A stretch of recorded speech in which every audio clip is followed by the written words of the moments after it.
We begin with a busy week for the Utah Jazz. Yeah, busy might be an understatement here. The trade went down on Wednesday. It won't become official until July 6th. Either way, Mike Conley's coming to Utah. The Jazz sent Jay Crowder, Kyle Korver, Grayson Allen, 2 first-round draft picks, including the 23rd pick in Thursday's draft. It's a trade that has the rest of the NBA on notice. The Jazz are now contenders in the Western Conference. So what are the Jazz getting in Mike Conley, and why is he such a great fit?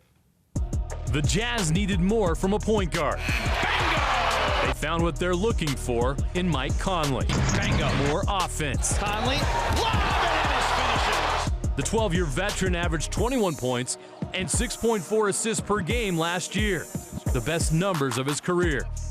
He can score at all 3 levels, a 38% career three-point shooter. Conley got it on a foul! He's also a terrific mid-range shooter, and his floater at the rim with the right or left hand is one of the most effective in the NBA. Conley, another floater, got it again! He ranked in the 81st percentile last year in pick-and-roll efficiency.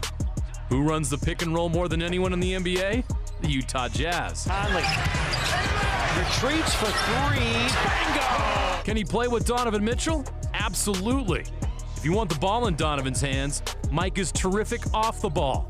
He shot 40% on catch-and-shoot threes. Conley, a rhythm 3, bingo! He's the most efficient point guard in the league.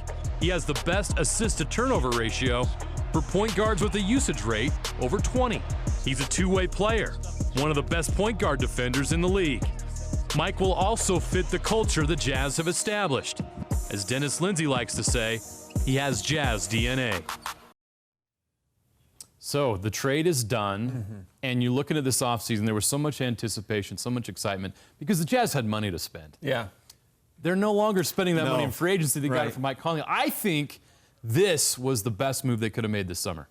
It's definitely a great move, and I think it's an upgrade at the position. There's no doubt about that. The one concern, or a couple concerns, I guess, that I had when I first heard of the move, his age, his injury history, how do those play, or will they play an effect in his transition to Utah? Hopefully they don't, but that's just one of the question marks I guess I have in the grand scheme of the whole deal. So he was healthy last year, played Right. 70 games. And his age, yes, he's going to be 32 when the season starts, but he's just coming off his best NBA season. If you're concerned about his age, I can argue he's in his prime, and the Jazz are going to get him in 2 years in his prime. So we will see. He won't be asked to do as much in Utah as well. Obviously, That's they true. leaned on him heavily in Memphis. Here, he won't be leaned on in the same capacity. And obviously, you mentioned the defensive presence that he brings at the point guard position. I think that's an upgrade there as well over Rubio. And he's going to be surrounded with better players as a whole. I'm obviously played with Marc Gasol, but he's going to have more help here in Utah.